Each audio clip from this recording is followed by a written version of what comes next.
who were very critical of Walmart and the gradations in pay, but in fact, there's far greater degrees of inequality and exploitation in the university by so-called liberal people than there are in the American workplace. That's what's so ironic about it. I'm speaking as a person who was farming and then was as an adjunct faculty for 2 years, and suddenly they made me a tenure track professor. And I just noticed that I was teaching the same teaching load, but I made 4 times the amount of money, and I had benefits. And all of a sudden, I was allowed to use the Xerox machine, which I hadn't been allowed to before. And all of a sudden, I hadn't changed in anything, but for the rest of my teaching career, I was very sympathetic to these people who lived in their cars and they went from one community college to state college, and they were exploited. And this was all done by very, very left-wing, enlightened people, so to speak. And that's another story. But well, you there's said so many things wrong. You said something very interesting there. And I just want to call this out. So you just said that after you were promoted from peasant adjunct professor living in your car, so to speak, to reasonable tenure stream faculty member, you got to use the photocopying machine. So this is the level of petty tyranny that these people, what would you say, encounter in the university system. You're an adjunct faculty, you're so far down the bloody social totem pole that it's almost incomprehensible. And for someone to implement a rule just imagine the mindset that it requires to implement a rule which is, well, our adjunct faculty are of so little use that it's perfectly reasonable for the administrators to forbid them from using the photocopier. Because you know how often people just do that for fun. They wouldn't be photocopying handouts for their students or anything like that. They'd just be sitting in there, I don't know what, playing with the photocopy machine, which is exactly what adjuncts do if you don't supervise them 100% of the time. And that's a good snapshot of exactly how universities treat their adjunct faculty, man. It is beyond pathetic. And the fact that it is these hypothetical egalitarians doing it indicates to me that what we're seeing is much more a war on the idea of competence and quality itself than it is any push forward for some hypothetical bloody egalitarian utopia. It's we'll destroy the universities in the name of egalitarianism. And the universities are participating en masse in their own destruction. It's hard not to sit outside and think, you people, so to speak, you're going to get exactly what you're aiming at. And isn't that going to be something? Yeah, I think, not that they were, I was at a point in my life, I started a classical languages program at a state college for mostly minority students. And I felt that it gave an enormous advantage to people who had been disadvantaged to master languages, archaeology, history, literature, but that was a different era, and I can't see that the university is a positive force in society anymore. It's pathological. Almost every bad idea that is reified in the United States has its origins in the university, whether it's critical legal theory or critical race theory or critical penal theory or you name it. It came from university. I was watching a clip of a smash and grab in San Francisco. It was on YouTube. Yeah. And I remember a conversation I had with a professor 20 years ago when he was trying to explain critical legal theory. And he said, you know what, we're going to change the legal system because the only reason it's against the law to take a candy bar out of a store is because rich white male heterosexual Christians don't need to steal candy bars. So they made a law. And I said, no.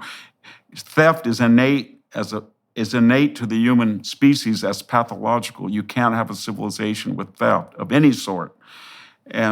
But that idea that was common has filtered down to the street level. And that's why the universities they're a drag on the economy, they're a drag on the culture, they're a drag on the collective morality. And they either have to be radically changed or destroyed. Those ideas are so pathological that only a half-rate intellectual could possibly believe them. So I studied the development of antisocial behavior in children, criminal behavior, for a long time. And so one of the things we found, so antisocial behavior is extremely stable. And once it's manifest, it's very, very difficult to do anything about it, to ameliorate it. There's virtually no evidence on the psychological front of any successful programs in relationship to the amelioration of antisocial personality. And so my research team, I didn't run it, but it was a research team I was associated with at McGill and at the University of Montreal, kept pushing back into childhood development to find the origins of antisocial behavior, because you see childhood conduct disorder in children as a precursor to adult criminality. And we could push it back, we being the broader research community, to 2 years of age. So at 2 years of age, there's a subset of children, they're almost all male, about 5% of males, who are temperamentally quite predatory in their aggression. And so they kick, hit, bite, and steal. And if you group kids together in age-matched groups, the most violent offenders are 2 years old. And the violent 2-year-olds are a subset of the 2-year-olds. And so you see that kind of in adult life, because about 1% of the criminals are responsible for 65% of the crimes, typical Pareto distribution. But you do have a subset of kids who will use predatory aggression as their primary mode of adaptation. Now, it turns out that the vast majority of those 2-year-olds are socialized by the age of 4. But some of them aren't. And the ones that aren't get rejected by their peers. Because who the hell wants to play with someone who kicks, hits, bites, and steals, and then maybe also has tantrums if they don't get their way?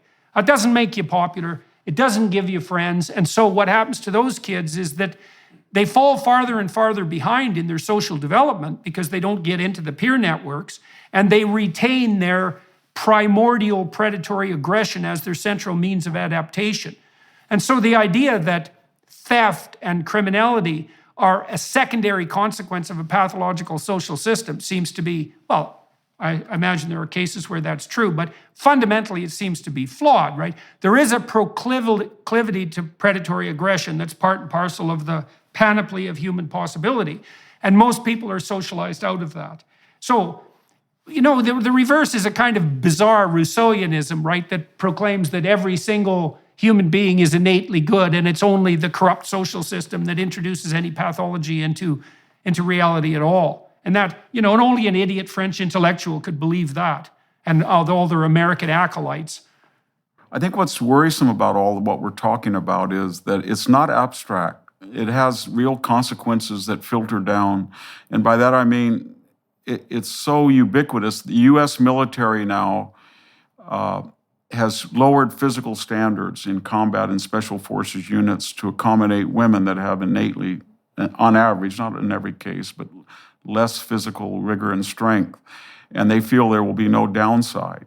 They have spent about 5 million hours going through the ranks collectively to search out what Mark Milley and Lloyd Alston in their congressional testimonies characterize as white rage and white supremacy and white privilege. And the funny thing about it is they have not met their recruitment standards suddenly. None of the 3 branches, and they haven't met the academies have not met their enrollment targets this year. And the reason probably, and there's no scientific data, but I think most people agree, is that for one reason or another, the military, almost like the British relied on the Gurkhas or the Indian Army relied on Sikhs, you could argue that the U.S. Army relied on rural Americans, mostly white males, and south of the Mason-Dixon line. In fact, if you look at the fatality records in Iraq and Afghanistan, they died at about 75% of all combat deaths were white males,